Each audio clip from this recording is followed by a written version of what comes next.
Le Seigneur soit avec vous. Et avec votre esprit. Évangile de Jésus-Christ selon saint Jean. Gloire à toi, Seigneur. En ce temps-là, Jésus enseignait au temple de Jérusalem.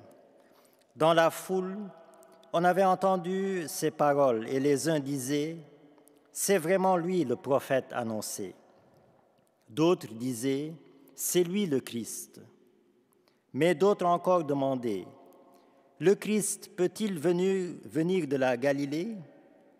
L'Écriture ne dit-elle pas que c'est de la descendance de David et de Bethléem, le village de David, que vient le Christ ?» C'est ainsi que la foule se divisa à cause de lui.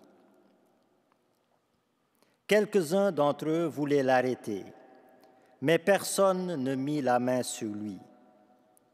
Les gardes revinrent auprès des grands prêtres et des pharisiens qui leur demandèrent « Pourquoi ne l'avez-vous pas amené ?»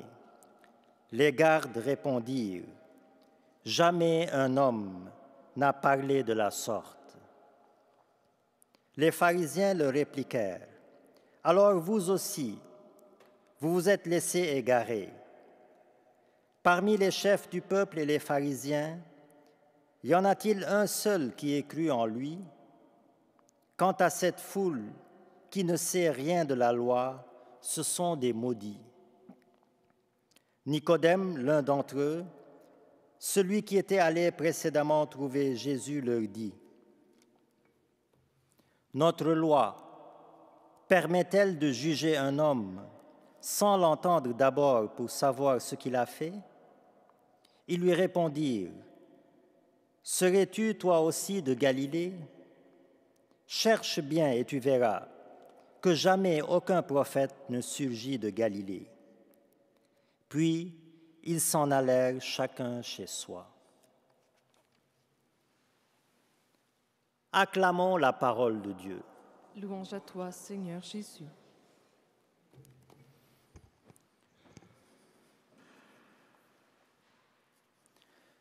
Jamais un homme n'a parlé comme cet homme, disent les gardes au sujet de Jésus. Envoyés pour arrêter Jésus,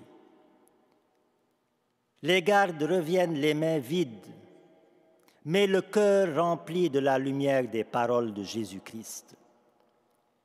Envoyés pour arrêter Jésus, ils reviennent charmés par les paroles du charmeur expert en charme, comme le dit un psaume. Et ils ont bien raison de dire que jamais un homme n'a parlé comme cet homme. Car excepté Jésus-Christ, en dehors de Jésus-Christ, qui a déjà dit « Avant qu'Abraham existât, moi je suis. Je suis l'alpha et l'oméga, le commencement et la fin. » Qui a déjà dit « Je suis le chemin, la vérité et la vie. Je suis la résurrection et la vie. Je suis le pain de vie. Je suis la lumière du monde. » Qui a déjà dit « Aimez vos ennemis. Le Père et moi, nous sommes un. » Ou encore « Heureux les pauvres de cœur, le royaume des cieux est à eux. » Et tant d'autres paroles qui ont fait dire à Pierre « Seigneur, tu as les paroles de la vie éternelle. » Mais ces paroles, si originales soient-elles, seraient sans effet si Jésus-Christ n'avait pas pu joindre les actes à la parole. Alors pour ce faire, en même temps qu'il dit « Je suis la résurrection et la vie », il ressuscite Lazare de son tombeau, le fils de la veuve de Naïm et la fille de Jaïr. En même temps qu'il dit « Je suis le pain de la vie », il nous donne sa chair à manger. En même temps qu'il dit « Je suis la lumière du monde », il ouvre les yeux des aveugles.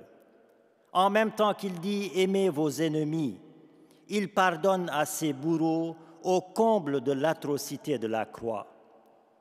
En même temps qu'il dit « Le Père et moi, nous sommes un », il agit sur les forces de la nature en marchant sur l'eau, en apaisant la tempête, etc., etc. La singularité de Jésus-Christ ne tient pas donc seulement à ses paroles divines, mais également à sa cohérence. De sorte que non seulement jamais un homme n'a parlé comme cet homme, mais également jamais un homme n'a été cohérent comme cet homme. Si donc je prétends être chrétien, si je prétends être disciple de Jésus-Christ, si je déclare que Jésus-Christ est mon Seigneur et mon Dieu, je suis appelé à le montrer par une vie cohérente entre mes actes et mes paroles. J'aime beaucoup cette citation du général de Gaulle qui disait « Des chercheurs qui cherchent, on en trouve. Des chercheurs qui trouvent, on en cherche. » Alors, nous, chrétiens, ne laissons pas les détracteurs de l'Église nous dire « Des chrétiens qui prétendent être chrétiens, on en trouve. Des chrétiens qui le sont vraiment, on en cherche. » Alors, frères et sœurs, puisque Jésus-Christ est le principe de la cohérence et la perfection de la cohérence entre ses paroles et ses actes, s'il nous a promis la vie éternelle, soyons assurés que la vie éternelle nous attend. S'il nous a promis d'être avec nous tous les jours, soyons assurés qu'il est avec nous tous les jours dans nos joies et dans nos peines. Et forts de cette assurance, avançons au large, fiers d'être chrétiens, fiers de notre foi en Jésus-Christ, car jamais un homme n'a parlé comme cet homme. Amen.